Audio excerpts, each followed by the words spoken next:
제일 중요한 건 들어주는 거예요. 들어줄 때 판단하지 말고 평가하지 말고 대안을 굳이 말해주지 않아도 된다. 두 번째로는 자녀들이나 남편하고 아내도 마찬가지예요. 삶을 나누는 대화를 할 줄 알아야 돼. 그러니까 자기가 생각하는 거, 뭐 복음 묵상에서 감동받은 거, 강의, 그러니까 뭐 봄에 나는 봄에 진달래가 필 때 내가 어디를 갔는데 거기 너무 아름다웠어. 그런데 가봤으면 좋겠어. 이런 얘기를 자녀들한테 해야 돼요. 엄마가 뭘 좋아하는지, 무슨 색깔을 좋아하는지, 무슨 추억이 있었는지, 처녀 때는 어떻게 지냈는지, 어렸을 때는 할머니하고 어떻게 지냈는지, 아빠하고 데이트를 어디서 어떻게 했는지, 처음 손을 어디서 잡았는지, 뽀뽀를 어디서 했는지, 아니 이런 거를 나눠야지 그 엄마를 이해하는 만큼 사랑할 수 있는 거예요. 근데 우리는 그런 얘기 전혀 하지 않아요. 전혀 하지 않고 공부해라.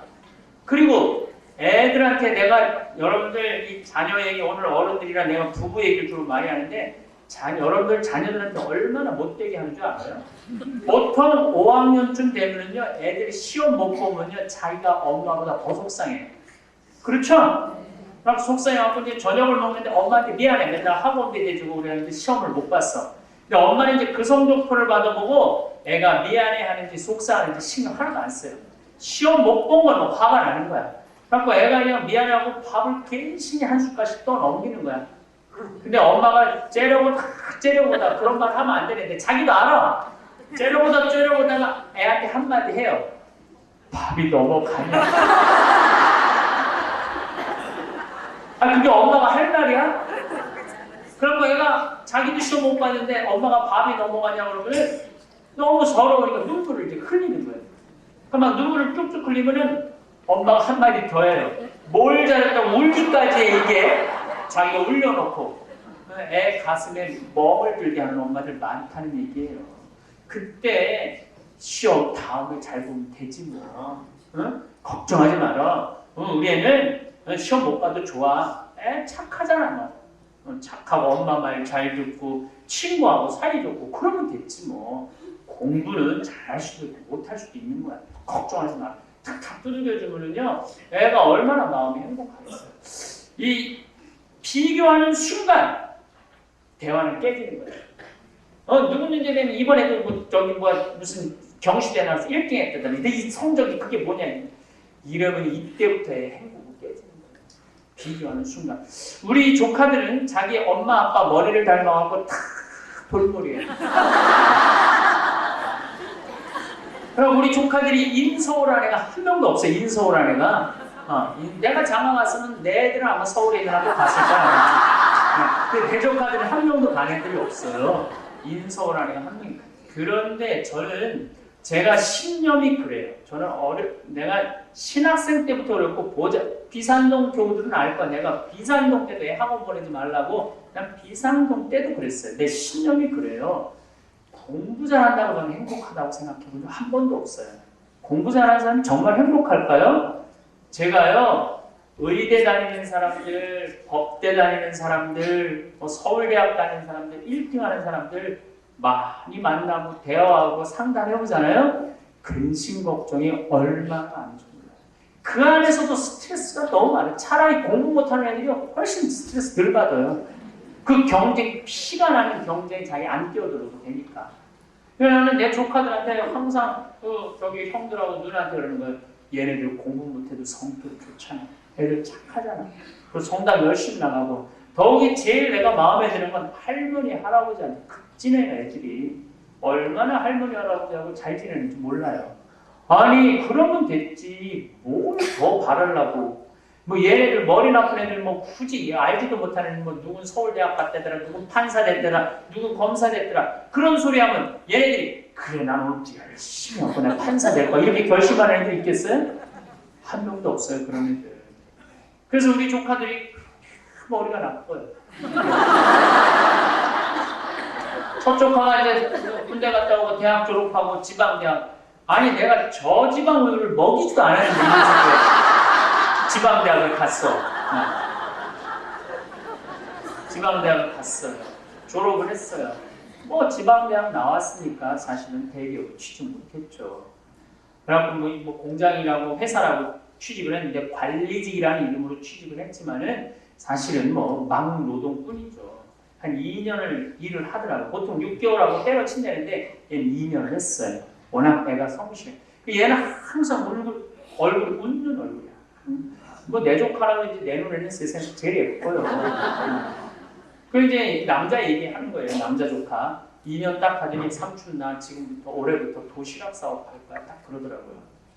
그래서 어떻게 아니 이제 청년 창업 자금을 5천만 원씩 빌려준대요. 요즘 국가에서. 내가 그거 다 대출해갖고 이제 할 거예요. 그래서 작년 2월 달에 도시락 사업을 시작을 했어요.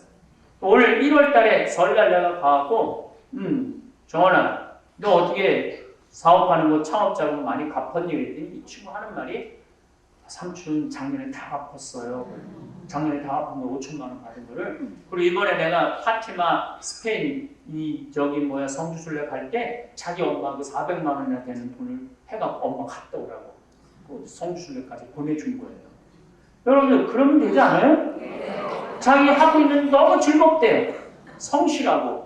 그러니까 애가 자기 자기가 가게 하는 그 대학만 아니라 그 근처의 대학교 애들도 다 와서 주문하는 거 도시락을. 그리고 뭐 요즘 고등학생들도 도시락 와서 사 먹는데요. 그러니까 아니 돈 잘 벌지, 애 착하지, 자기 행복해야지. 그러면 됐지. 그렇게 열심히 지금 사는 애한테 내가 가갖고 야 누구는 지금 의대 들어갔다가 너 지금 이거 해갖고 너 살겠냐? 여러분들 그거 얘기하면 걔가 행복하겠어요? 근데 우리는 이상하게 그렇게 비교하는 엄마들이 너무 많아요. 너 너무 멋있다. 너 너무 훌륭하다. 너 정말 내 조카지만 정말 내가 가서 그래요. 내 조카지만 너무 자랑스럽다. 그래 항상 웃으면서 그렇게 하면 너 성공할 거야. 그러면 얘는요. 야 우리 삼촌이 나를 자랑스럽게 생각한대. 우리 삼촌이 항상 웃으면서 하면은 지금도 성공했지만 앞으로도 성공할. 얘는요 머릿속으로 별 생각을 다 해요. 자기가 사업을 보니까 2, 3년 또 하고 나면 그것도 돈 모아서 또 뭘 한대요. 저는 뭘 한다고 그럴 때 하지 말라고 절대 얘기 안 해요. 젊었을 땐 싫다 할 수도 있어요. 해라. 단 부모 돈을 가지고 하지 말아요. 네 돈으로 해라. 망해도 자기 혼자 망하면 되거든요. 그래서 여러분들 자녀들 오늘 가서 누군데는 뭐 하버드에 갔다는 사람, 콜롬비아 갔다는 알지도 못하는 사람 그거 갖고 애 괜히 기죽이고 상처 주지 말고 이렇게 잘생긴 아들을 하나님이 보내주셔서 엄마는 얼마나 행복한지 모른다. 너무 네가 우리 집에 태어나서 태어나서 엄마는 너무 고맙다. 이렇게 말하면요, 엄마 약 먹었어? 아니야, 약 먹은 게 아니야. 엄마가 오늘 사랑의 약을 먹고 왔어. 그걸 보니까 약을 먹고 보니까 우리 아들 저렇게 훌륭한 아들이 없는데 엄마가 그동안 너무 잘못해서 남하고 비교하고 그래서 자체로 너무 훌륭해. 얘가요 가슴에서 평생 한번 들어보지도 못한 감동적인 말 들으면요 엄마를 얼마나 사랑하고 이뻐하고 귀여워하겠어요. 적어도 20살, 30살쯤 되면요 엄마가 이쁘고 귀여운 거예요. 근데 그 이쁘고 귀여운 엄마 입에서 튀어나오는 말이 그냥. 그래서 이 자매들이 큰 문제가 뭐냐면 두 가지 언어를 쓰는 거예요. 하나는 본당 시민한테 쓰는 언어가 있고요. 하나는 집에 가서 애들한테 쓰는 언어가 있어요. 완전히 달라. 본당 신부한테는 그렇게 천사 같은 수가 없어요. 신부님, 너무 멋있어요. 신부님, 오늘 감동적이었어요. 신부님 보면 난 너무 행복해요. 이렇게 말하던 여자 집에만 가면 지겨워 죽겠어. 그런 말을 집에 가서 해란 말이에요. 집에 가서 눈이 막 터져가고 막 피가 빨간데도 안 보이고 괜찮다고 막 그런 말을 해라는 얘기죠. 그래서 내가 이렇게 교우들하고 밥을 먹으면 막 물을 엎질렀어. 물을 엎질르면은요 교우들이 그래요. 우리 자매님들이 막 어떻게 하느냐면은 나한테 물 못 오게 온몸으로 물을 막 나는 그런 교우들을 보면 저런 여자랑 사는 남자랑 얼마나 행복할까. 근데 집에 가면은 애가 물을 엎질르면 뭐라 그래? 걔가 지겨워 못 살아. 철삭거리네. 아이고 너무 엄청납니다. 그래서 본당 신부님한테 쓰는 언어를 누구한테 써라? 자식한테, 남편한테 써라. 한쪽 말만 듣고 말을 옮기면 바보 되기 쉽다. 여러분들, 우리가요, 신앙생활 하면서 공동체 생활하면서요, 한쪽 말만 듣는 경우가 너무 많아요. 지금 본당심이 너무 내가 사이가 안 좋아. 그러면은 그 본당심이와 아무 상관없는 사람한테 가고 본당심 욕을 막 하는 거야. 그럼 난 본당심과 아무 상관없는데 저 사람이 본당심 욕하면 인간은 어쩔 수가 없어요. 한 번 딱 먼저 박힌 게 먼저 이게 돼 있어요. 그럼 판단력이 흐려져요. 그렇죠? 그러니까 공동체 생활을 하려면 성당에 제대로 다니려면 욕하는 거 반만 믿으라는 거. 반도 내가 보기엔 안 믿어도 돼요. 일단 남을 욕하는 사람은 그 욕하는 사람 자체가 인격이 없는 사람이기 때문에 아예 안 믿는 게 나아요. 제가 막 신부 막 됐을 때 우리 자매님들이 고민 얘기하는 거. 신부님 우리 남편 나 막 때려요. 근데 남자가 여자를 때린다는 거는 신학생으로서 상상이 안 가는 거잖아요. 신부가 돼갖고 아니 어떤 놈이 여자를 때린단 말이야. 이 연약한 여자를 보호해도 괜찮은데. 그리고 뭐 그것뿐만 아니라 신부님 바람도 피고 그냥 뭐 빛도 지고 막 그리고 막 눈물을 뚝뚝 흘리면은요 여자가 또 울면 예쁘잖아요. 마음에 막 연민이 일어나는 거예요. 그냥. 내가 뭐 온 세상 구한다고 뛰어다니는 것보다 이 한 여자 구하는 게 나은 게 아니야. 그냥 젊었을 때는 그냥 그렇게 그냥 막 고민하는 여자들 보면 참 마음 아프게 들어주고 위로해줬어요. 근데 이제 10년째가 됐어. 10년째가 됐는데 본당 신부를 하는데 어떤 자매, 성당 활동 열심히 하는 자매야. 내가 보기엔 남편도 꽤 괜찮은 남편인데 어느 날 해가 막 어스름하게 지는 날 와갖고 남편 욕을 하는 거야. 신부님 겉보기는 행복해 보지만 내가 속을 썩는다. 그러면서 속 썩는 얘기를 막 하면서 눈물을 뚝뚝 흘리는 거. 너무 마음이 아프더라고. 이 자매가 이렇게 아픈 가운데도 이렇게 밝게 사는구나. 뭐 이 여자 한번 안아줘야 되나 말아야 되나 이런 생각을 하고 있는데 멀리서 남편이 그날따라 퇴근을 하고 성당에 성체적으로 온 거예요. 그냥 자기 막 남편 욕하고 눈물을 뚝뚝 흘리는데 저 멀리서 남편이 보인단 말이야.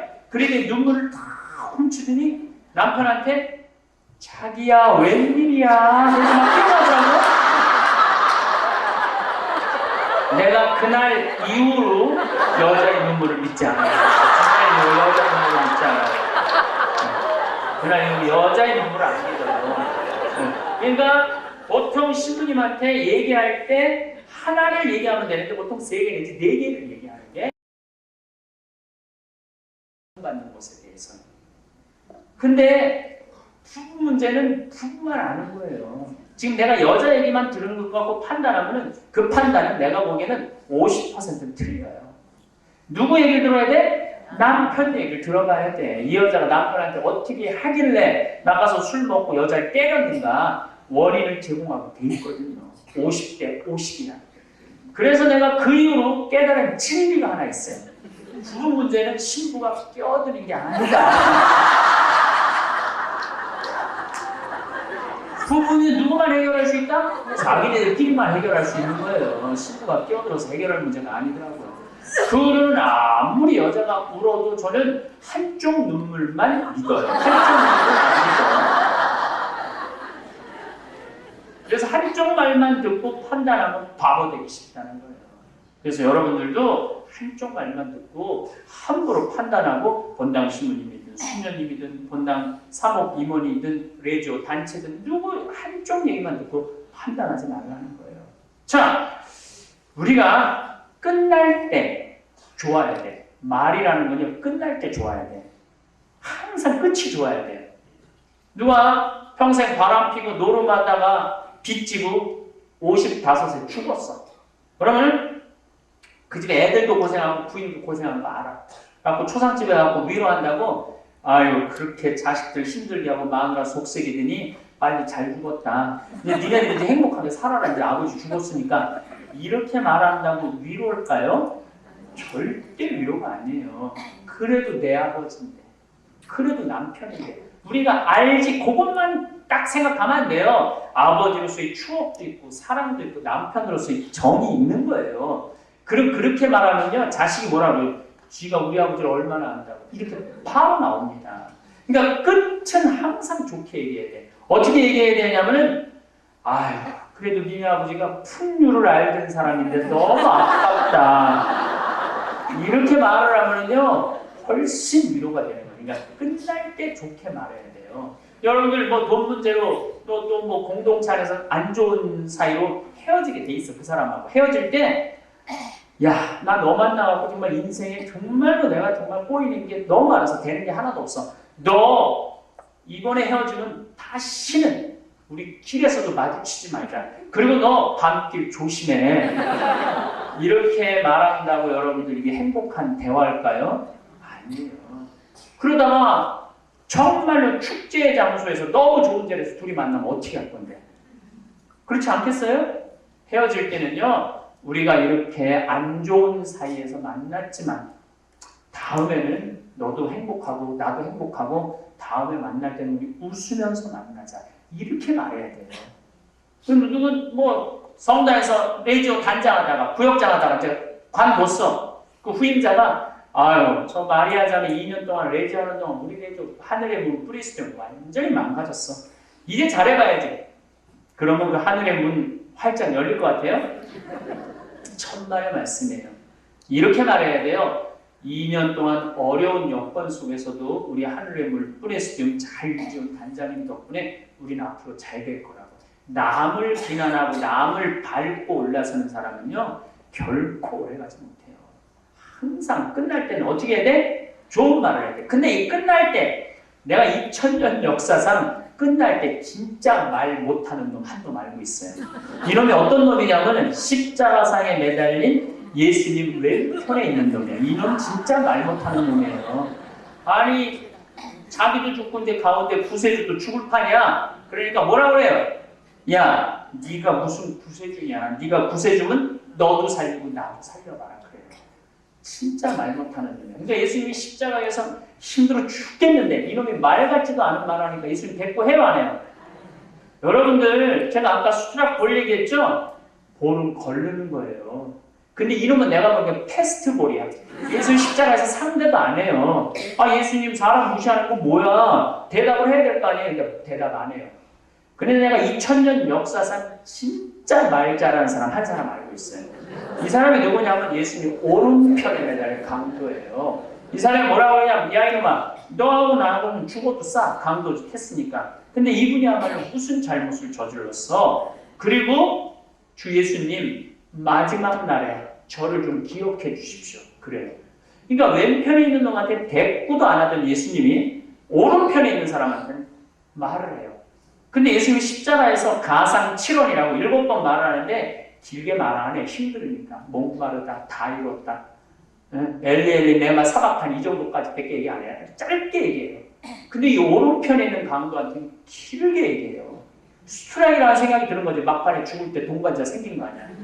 너야말로 오늘 나와 함께 낙원에 들 것이다. 얼마나 길게 얘기했어요. 막판에 이 사람은 말 한 번 잘한 바람에 천당 입장 1억이기 때문에 막판에 말 한 번 잘한 바람에.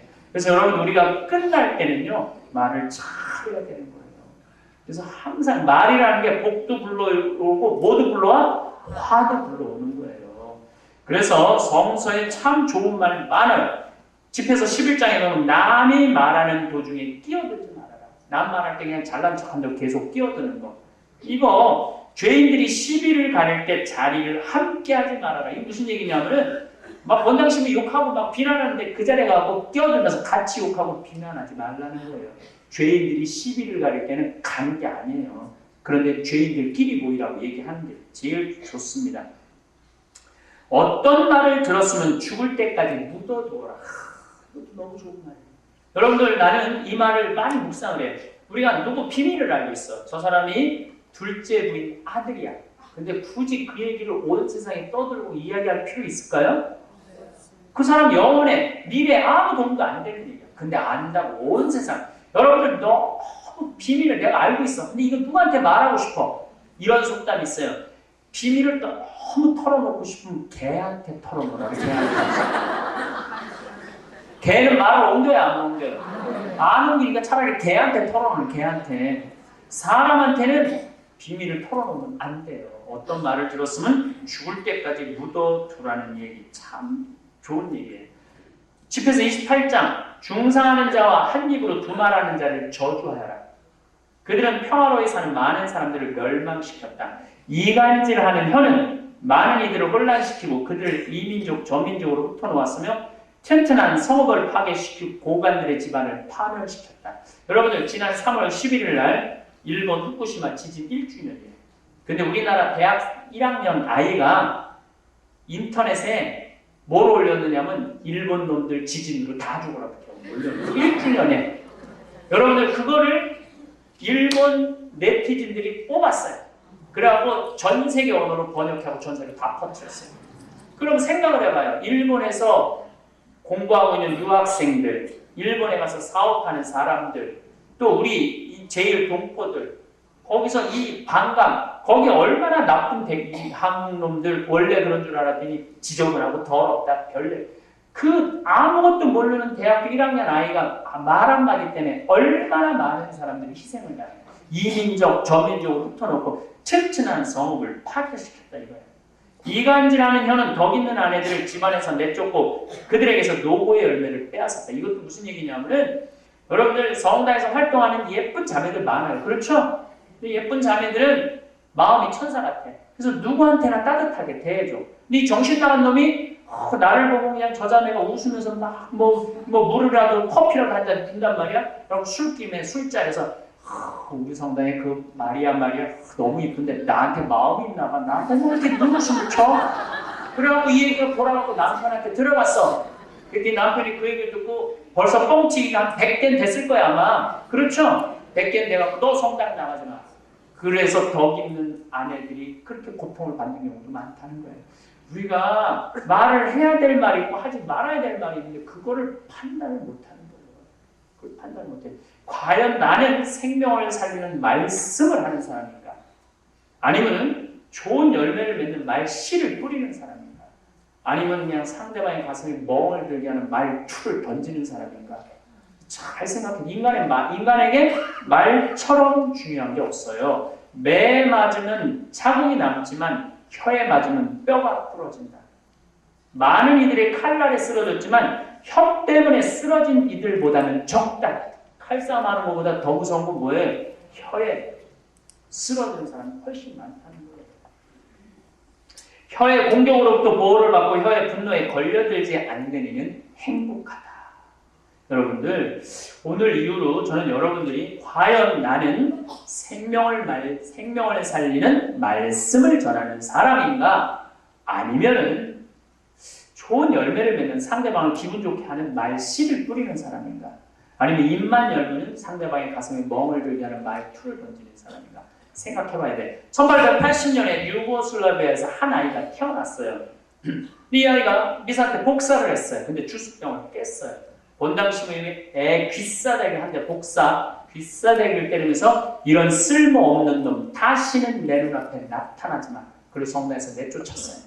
걔는 눈물을 훔치면서 성당 밖을 나가고 다시는 성당에 오지 않았어요. 그리고 걔는 누가 됐느냐면 유고슬라비아의 공산 당수의 그래갖고 대통령이 된 티토 대통령이 돼요. 얼마나 천주교 신자들 많이 학살했는지 몰라요. 그 사람이. 그 한 번의 상처.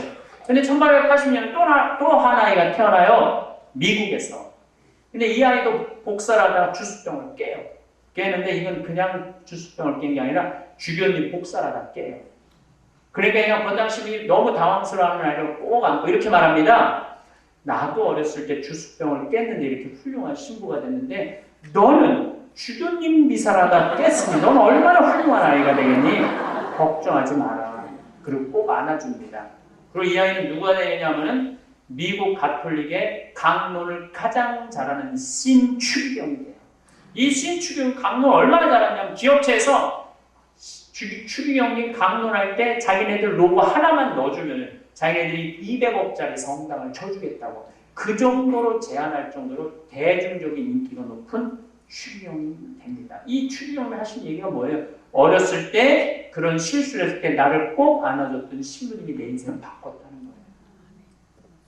여러분들 오늘 한번 집에 가서 나는 과연 생명을 살리는 말씀을 하나, 아니면 남을 행복하게 해주고 남의 삶에 좋은 영향을 미치는 말씨를 뿌리나, 아니면 정말 내 입만 열면 상대방의 가슴에 멍을 들게 하는 말투를 던지는 사람인가, 잘 생각해 보시고 오늘 이후로 여러분들은 생명을 살리는, 사람을 살리는 말씀을 전하고 사람한테 행복을 전해주는 말씨를 뿌리는 분들이 되기를 바라겠습니다. 아멘.